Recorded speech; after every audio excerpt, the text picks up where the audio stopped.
Hello guys, welcome to Learn Express. My name is Gauri Shankar.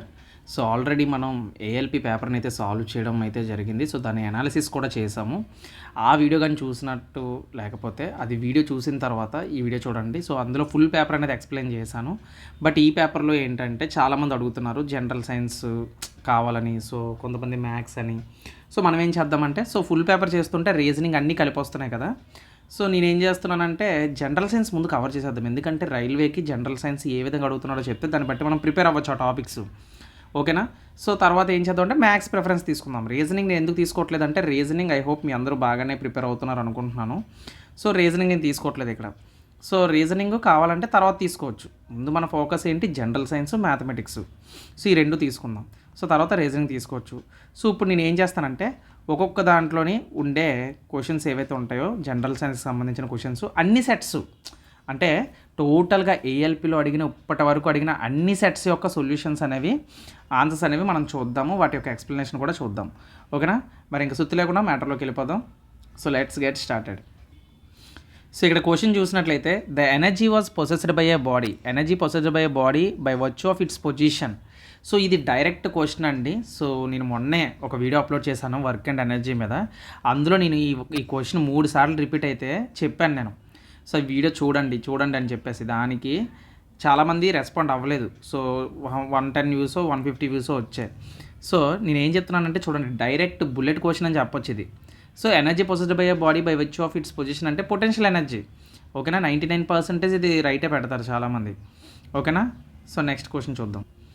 ఇక్కడ మీరు గుర్తుపెట్టుకోవాల్సిన point ఏంటి, పొటెన్షియల్ ఎనర్జీ అనగానే ఇంకో డైరెక్ట్ క్వశ్చన్ ఏం అడగచ్చు, మేబీ ఫార్ములా అడగచ్చు, లేదంటే ఫార్ములా మీద ప్రాబ్లం అడగచ్చు. అంటే m/g/h మాట.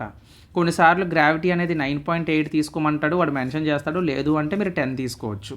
ఓకేనా? రౌండ్ ఫిగర్గా 10 తీసుకుంటే మీకు ఆన్సర్ దగ్గరగా వచ్చేస్తుంది. సో ఇక్కడ మనకి క్వశ్చన్ ఏం అడుగుతున్నాడు అంటే మ్యాగ్నెటిజం కోసం అడుగుతున్నాడు. ఏమని అడుగుతున్నాడు, which of the following device does not utilize the magnetic effects of electric current అని అడుగుతున్నాడు. సో ఇక్కడ ఏం చూసినట్లయితే ఇవన్నీ ఎలక్ట్రిక్ సంబంధించినవి. ఏం కాదు అంటే ఇది మనకి మ్యాగ్నెటిక్ కంపస్ అనేది not utilize the magnetic effects of electric current. So ఇక్కడ కాన్సెప్ట్ చూసినట్లయితే ఇక్కడ ఏం అడుగుతున్నాడు చూడండి, the force of attraction between the earth and apple separated by a distance x is F అంట. So the force of acting on the same apple kept a distance of 2x అని అడుగుతున్నాడు అనమాట ఇక్కడ. అంటే ఇది దేనికి సంబంధించిందంటే యూనివర్సల్, ఇది అట్రాక్షన్ ఆఫ్ గ్రావిటేషనల్ ఫోర్స్ అనమాట. అంటే న్యూటన్స్ లా ఆఫ్ గ్రావిటేషన్ అని కూడా చెప్పచ్చు.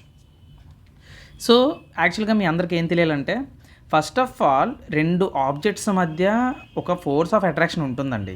మనకి న్యూటన్స్ లా ఆఫ్ గ్రావిటేషన్ ఏం చెప్తుందంటే, ఒక 2 ఆబ్జెక్ట్లు ఉన్నాయనుకోండి, ఈ 2 ఆబ్జెక్ట్లు కూడా ఏమవుతాయి, వీరిద్దరి మధ్య అట్రాక్షన్ ఫోర్స్ ఉంటుందన్నమాట.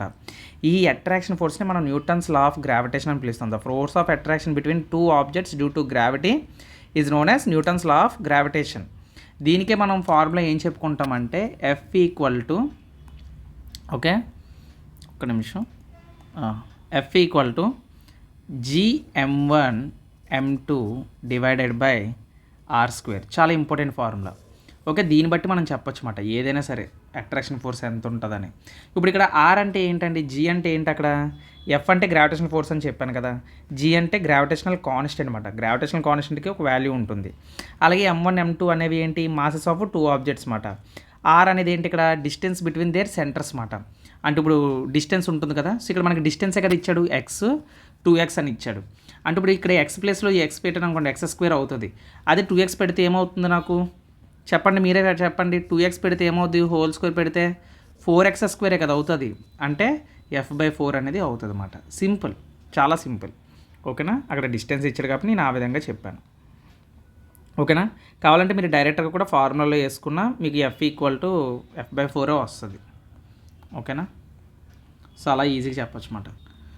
సో ఇక్కడ ఏమంటున్నాడు, particles of matter continuously moving due to their kinetic energy. Okay, so పార్టికల్స్కి ఏముంటుంది, కైనెటిక్ ఎనర్జీ ఉంటుంది. This kinetic energy is depends on directly proportional to the temperature. Temperature increase అయితే కైనెటిక్ ఎనర్జీ ఇంక్రీజ్ అవుతుంది. Temperature decrease అయితే kinetic energy కూడా decrease అవుతుంది అన్నమాట. So ఇక్కడ మెకానికల్ ఎనర్జీ అంటే ఏంటి, the combination of potential energy and kinetic energy is known as mechanical energy. ఓకేనా. But particles of matter continuously moving due to their kinetic energy అని చెప్పాలి. సో ఇక్కడ ఏ క్వశ్చన్ అడుగుతున్నాడో చూడండి. సో ఇక్కడ క్వశ్చన్ వచ్చేసి cranial nerves are arising from the brain and spinal nerves arising from the spinal cord together అని ఈ రెండింటిని కలిపితే ఏ నర్వస్ సిస్టమ్ అంటారు అని అడుగుతున్నారు. చాలా ఇంపార్టెంట్ క్వశ్చన్ అండి. Peripheral nervous system. సో ఇది మనకి నర్వస్ సిస్టమ్కి సంబంధించిన క్వశ్చన్ ఇది. సో అసలు యాక్చువల్గా పెరిఫెరల్ నర్వస్ సిస్టమ్ అంటే ఏంటి? సో ఒకటి గుర్తుపెట్టుకోండి, నేను సింపుల్గా మీకు అర్థమయ్యేలా చెప్తాను. సో ఇక్కడ మీరు చూసినట్లయితే ఇది పెరిఫెరల్ నర్వస్ సిస్టమ్ అన్నమాట. దీనికోసం చెప్పే ముందు మీరు తెలుసుకోవాల్సింది ఏంటంటే, నేను ఒక పాయింట్ చెప్తాను చూడండి. అసలు నర్వస్ సిస్టమ్ అనేది మనకి 2 విధాలుగా ఉంటుందండి. Nervous system is divided into 2 types. అది ఒకటి ఏంటంటే మన బ్రెయిన్ అనేది 2 ఫంక్షన్స్లో పనిచేస్తుంది. ఒకటి సెంట్రల్ నర్వస్ సిస్టమ్, ఇంకోటి పెరిఫెరల్ నర్వస్ సిస్టమ్. అంటే 2 మెయిన్ పార్ట్స్గా డివైడ్ అయిందన్నమాట. అంటే మన కమ్యూనికేషన్ నెట్వర్క్ అనేది మన బాడీలో 2 మెయిన్ పార్ట్స్గా ఉంటుంది. ఏంటంటే ఒకటి సిఎన్ఎస్, ఇంకోటి పిఎన్ఎస్ అంటారు. సిఎన్ఎస్ అంటే సెంట్రల్ నర్వస్ సిస్టమ్. ఓకేనా. అంటే ఇది ఏంటి అసలు? ఇది ఒక కంట్రోల్ సెంటర్ అన్నమాట. అంటే ఇంకా దీన్ని ఎలా అనుకుంటారంటే మీరు, ఇది మొత్తం కంట్రోల్ చేస్తుంది అన్నమాట. ఇది దేని ద్వారా తయారవుతుంది అంటే మన బ్రెయిన్ అండ్ స్పైనల్ కార్డ్ ద్వారా తయారవుతుంది. అలాగే నెక్స్ట్ ఉండే సిస్టమ్ ఏంటి? Peripheral nervous system. ఈ పెరిఫెరల్ నర్వస్ సిస్టమ్ ఏదైతే ఉందో ఇది ఒక వైర్లు అనుకోండి. ఇప్పుడు ఫర్ ఎగ్జాంపుల్ ఒకదాన్ని ఒకటి కనెక్ట్ చేసే వైర్లు ఉంటాయి చూసారా. పెరిఫెరల్ నర్వస్ సిస్టమ్ అంటే this is like A wire అనుకోండి. అంటే ఇది కంట్రోల్ సెంటర్ని అలాగే బాడీని కలిపే వైర్లు మాట పెరిఫెరల్ అంటే. ఓకేనా. సో అయితే ఈ పెరిఫెరల్ నర్వస్ సిస్టమ్ ఏదైతే ఉందో ఇందులో మనకి 2 ఉంటాయి మాట. ఒకటి ఏంటి? Cranial nervous system. అంటే క్రానియల్ నర్వ్స్ అని చెప్పుకోవచ్చు. అంటే ఇక్కడ ఫోటో చూసారు కదా, నరాలు బాడీ మొత్తం పాకి ఉన్నాయి చూసారా. ఈ క్రానియల్ నర్వ్స్ అనేవి ఒక వైర్లు లాంటివి అన్నమాట. ఓకేనా. ఇవేంటి? ఒక వైర్లు లాంటివి. ఇలాంటి ఒక 12 జతలు ఉంటాయన్నమాట. ఇలాంటివి ఒక 12 పేర్స్ ఉంటాయన్నమాట. నర్వ్స్ ఉంటాయి. ఇవి డైరెక్ట్గా మనకి బ్రెయిన్ నుంచి వస్తాయి. ఈ వైర్లు అనేవి ఎక్కడి నుంచి వస్తాయి? క్రానియల్ నర్వ్స్ అనేవి ఎక్కడి నుంచి వస్తాయి? బ్రెయిన్ నుంచి వస్తాయి. ఓకే, మన బ్రెయిన్ నుంచి వస్తాయి అన్నమాట. సో ఈ బ్రెయిన్ నుంచి వచ్చి ఇవి ఏం చేస్తాయి అంటే మొత్తం మన బాడీలో ఉండే పార్ట్స్ ఏవైతే ఉంటాయో, ఫర్ ఎగ్జాంపుల్ చెప్పాలి అంటే క్రానియల్ నర్వ్స్ అనేవి మన బ్రెయిన్లోని ఫేస్ని, ఐస్ని, ఇయర్స్ని ఇంకా చాలా ఇలాంటి వాటిని కంట్రోల్ చేస్తూ ఉంటుందన్నమాట. ఓకేనా. తర్వాత ఉండేవి ఏంటి? Spinal nerves. ఓకే, తర్వాత వచ్చేవేంటి? Spinal nerves. ఈ స్పైనల్ నర్వ్స్ కూడా మనకి 31 పేర్స్ ఉంటాయి. ఇవి ఎన్ని పేర్స్ ఉంటాయి? 31 పేర్స్ ఉంటాయి. ఇవి ఎక్కడి నుంచి వస్తాయి? ఇవి స్పైనల్ కార్డ్ నుంచి వస్తాయి. ఓకే, స్పైనల్ కార్డ్ నుంచి వచ్చి మనకి motor and sensor, automatic functions లాంటివి ఇవి కంట్రోల్ చేస్తాయి అన్నమాట. అంటే ఫర్ ఎగ్జాంపుల్ ఇంకా మీకు సింపుల్గా అర్థమయ్యాలంటే ఈ వైర్లు అనేవి దేనికి కనెక్ట్ అయి ఉంటాయి అంటే స్పైనల్ కార్డ్ నుంచి వచ్చి మన చేతుల్ని, మన కాల్ని, మన బాడీ పార్ట్స్ని ఇవి కంట్రోల్ చేస్తాయి అన్నమాట. ఇవి స్పైనల్ నర్వ్స్. వీళ్ళిద్దరిని కలిపితే అనేదే పెరిఫెరల్ నర్వస్ సిస్టమ్ అన్నమాట. సో దాని అర్థం ఏంటంటే ఇక్కడ చూడండి, పెరిఫెరల్ నర్వస్ సిస్టమ్ అంటే ఇక్కడ చూసారు కదా, ఇట్ కనెక్ట్స్ ద ఇక్కడ చూడండి central nervous system to the organs, limbs and skin, allows the brain and spinal cord to receive and send information to the other areas. అంటే సిగ్నల్స్, ఇన్ఫర్మేషన్ ఇస్ ట్రాన్స్పోర్ట్ చేస్తుంది. It carries sensory and motor information to and from the central nervous system. Regulate involuntary body functions like heart beat and breathing. ఇలాంటివన్నీ కూడా automatic కదండి. So automatic కాబట్టి ఇవి ఏంటంటే మనకి, so ఈ ఫంక్షన్స్ అనేవి ఆటోమేటిక్. అంటే మనం చెయ్యాలని చెయ్యం, అవి ఆటోమేటిక్ అలా జరిగిపోతాయి అంతే. సో అర్థమైందా? సో అది మాట. సో ఇక్కడ ఆప్షన్ ఏమవుతుంది? ఆప్షన్ 3 అనేది కరెక్ట్ అవుతుంది. ఐ హోప్ మీ అందరికీ పెరిఫెరల్ అంటే అర్థమైంది కదా. ఇది క్రానియల్ అండ్ స్పైనల్ నర్వ్స్ అనేవి కలిపితే మనకి పెరిఫెరల్ నర్వస్ సిస్టమ్ అంటారన్నమాట. ఇది ఏం చేస్తుంది? మెసేజ్ ఎడుతుంది అన్నమాట. Send message between brain and other parts. బ్రెయిన్కి అదర్ పార్ట్స్కి మధ్యలో మెసేజ్ని సెండ్ చేస్తుంది అన్నమాట. సో నెక్స్ట్ క్వశ్చన్ మీరు చూసినట్లయితే, a series of compound in which a functional group substituents for hydrogen in carbon chain. ఇది ఆల్రెడీ నేను చెప్పానండి, డైరెక్ట్ క్వశ్చన్ అడిగాడు. అసలు నమ్మలేకపోతున్నాను ఇలాంటి క్వశ్చన్స్ కూడా. అంటే మ్యాక్సిమమ్ వాడు ఏం చేస్తున్నాడంటే డైరెక్ట్ క్వశ్చన్సే ఇస్తున్నాడు. హోమోలాగస్ సిరీస్ అండి, దీని ఆన్సర్ ఏమవుతుంది? Homologous series. దేనికి ఎలా చెప్పేసాను నేను? సేమ్ ఫంక్షనల్ గ్రూప్ మాట. సేమ్ ఫంక్షనల్ గ్రూప్ మనకి సబ్స్టిట్యూయెంట్ ఏమొస్తుంది అంటే, ఫర్ ఎగ్జాంపుల్ మీరు ఏదైనా తీసుకోండి, దాని డిఫరెన్స్ అనేది CH2 వస్తుంది. మీకు ఆల్రెడీ తెలుసు కదా, మెత్ అంటే C2 ఇవన్నీ కూడా ఉంటాయి అన్నమాట. సో అప్పుడు మీరు డిఫరెన్స్ చూసినట్లయితే ఫర్ ఎగ్జాంపుల్ మీథేన్ ఏంటి CH4 వస్తుంది, ఓకేనా. ఈథేను C2H6 వస్తుంది. దీని డిఫరెన్స్ మీరు చూసినట్లయితే CH2 వస్తుంది డిఫరెన్సు. అలాగా అన్నిటికీ సేమ్ ఫంక్షనల్ గ్రూప్ అనేది మనకి CH2 అనేది మనకి డిఫరెన్స్ అయితే రావడం జరుగుతుంది అన్నమాట. ఇలా డిఫరెన్స్ వస్తే దాన్ని ఏమంటారు, హోమోలాగస్ సిరీస్ అంటారు అన్నమాట, ఓకేనా. సో అది ఓకే. ఐ హోప్ మీ అందరికీ అర్థమైంది అనుకుంటున్నాను. దీనికి ఫార్ములా ఉంటుంది, ఓకే. ఏంటంటే CnH2n+1 CnH2n+2 okay, 2n+2. So next question ఇక్కడ చూసినట్లయితే మనకి కెమికల్ బ్యాలెన్సింగ్ ఈక్వేషన్ ఇవ్వడం అయితే జరిగింది. సో కెమికల్ బ్యాలెన్సింగ్ ఈక్వేషన్ ఇచ్చినప్పుడు ఏం లేదండి, సో మీరు రైట్ సైడ్ LHS RHS చూసుకోండి. ఫర్ ఎగ్జాంపుల్ ఇక్కడ చూడండి, ఇచ్చిన బ్యాలెన్సింగ్ ఈక్వేషన్లో మీరు గమనించినట్లయితే ఇక్కడ ఇటు అటు సేమ్ ఉండాలన్నమాట. ఇక్కడ కాపర్ ఎన్ని ఉన్నాయి, ఒకటే ఉంది, ఇక్కడ ఒకటి ఉంది, సరిపోయింది. ఆక్సిజన్ 1 ఉంది, ఇక్కడ 1 ఉంది, సరిపోయింది. అలా చూసుకోవాలన్నమాట. సో ఇక్కడ మీరు గమనించినట్లయితే నైట్రోజన్స్ ఇక్కడ 2 ఉన్నాయి, అది 1 ఉంది, ఇక్కడ వచ్చేసరికి 2 ఉన్నాయి. అలాగే ఇక్కడ మీరు హైడ్రోజన్ చూసుకున్నట్లయితే ఇక్కడ 2 ఉన్నాయి, ఇక్కడ చూస్తే 3 ఉన్నాయి. సో వీటిని బ్యాలెన్సింగ్ చేయాలన్నమాట. ఇప్పుడు ఫర్ ఎగ్జాంపుల్ ఇక్కడ నేను 3 పెట్టుకున్నాను అనుకోండి, 3 2s are 6 అవుతుంది, అంటే ఇక్కడ 2 పెట్టుకోవాలి కదా నేను. ఇప్పుడు నేను ఇక్కడ 3 పెట్టడం వల్ల ఆక్సిజన్ ఏమైంది, 3 అయిపోయాయి. మరి ఇక్కడ ఆక్సిజన్ ఒకటే ఉంది, మరి దీన్ని బ్యాలెన్స్ చేయాలంటే ఇక్కడ 3 పెట్టాలి నేను. అంటే నాకు స్టార్టింగ్ 3CuO రావాలి. 3Cu ఎక్కడ వచ్చింది, ఓకే, లాస్ట్ 3 ఆప్షన్స్లో ఉంది. అలాగే 2NH3 రావాలి. 2NH3 కూడా లాస్ట్ 3 ఆప్షన్స్లో ఉంది. మరి ఇక్కడ కాపర్స్ 3 ఉన్నాయంటే ఇక్కడ కూడా 3 ఉండాలి కదా, అంటే 3Cu రావాలి ప్లస్ N2 3H2 రావాలి. So option 4 is the correct answer అనమాట. సింపుల్ అండి, చాలా బ్యాలెన్సింగ్ ఈక్వేషన్ చాలా ఈజీగా చేయొచ్చు. డైరెక్ట్ క్వశ్చన్ అడుగుతున్నాడండి ఇక్కడ, the amount of force needed to accelerate 10 kg mass at 2.5 m/s అంటున్నాడు.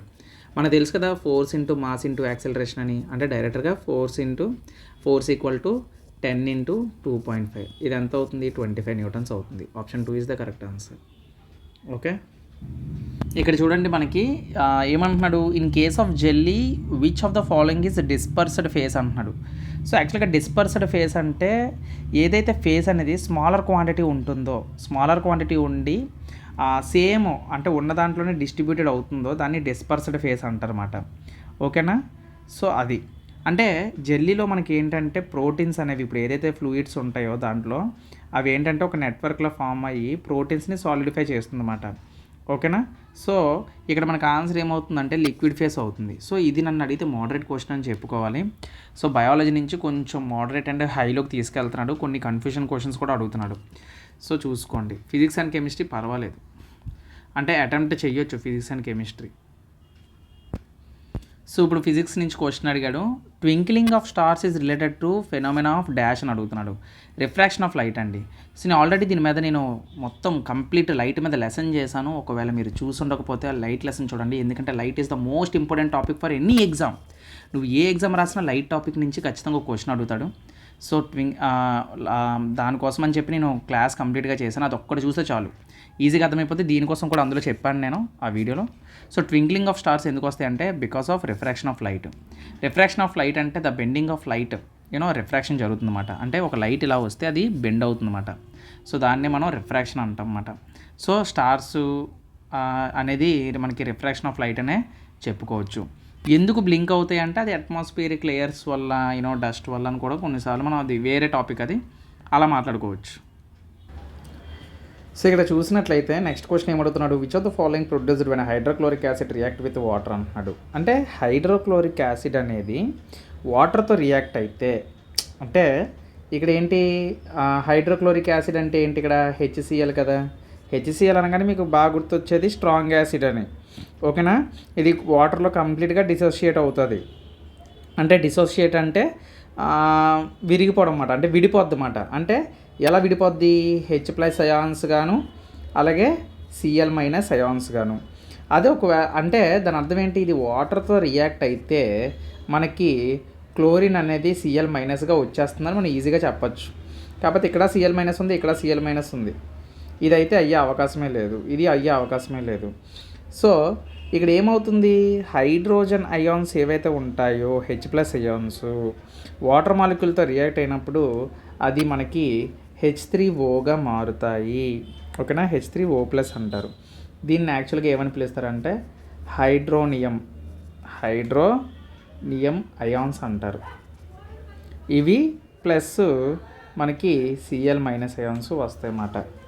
ఓకే, సో ఇక్కడ ఉండే క్లోరిన్ అయాన్స్ ఏవైతే ఉంటాయో ఇవి మనకి ఫ్రీ అయాన్స్గా ఉంటాయి అన్నమాట. ఓకేనా, ఇవి ఫ్రీ అయాన్స్గా ఉంటాయి. ఇక నెక్స్ట్ క్వశ్చన్ చూడండి. నెక్స్ట్ క్వశ్చన్ ఏమడుగుతున్నాడు, electrical devices like laundry iron, electric toaster, electric oven, electric kettle, electric heater are based on which of the electric current అని అడుగుతున్నాడు. హీటింగ్ ఎఫెక్ట్ అండి. ఎందుకు హీటింగ్ ఎఫెక్ట్ అని మనం డైరెక్ట్గా చెప్తాం ఇక్కడ, బికాజ్ హీటింగ్ ఎఫెక్ట్ అనేది ఒక ఎనర్జీ మాట. It is a form of heat that is observed, అంటే అబ్జర్వ్ అయినా రిలీజ్ అయినా అది దేని ద్వారా, ఎలక్ట్రిక్ కరెంట్ ద్వారా అన్నమాట.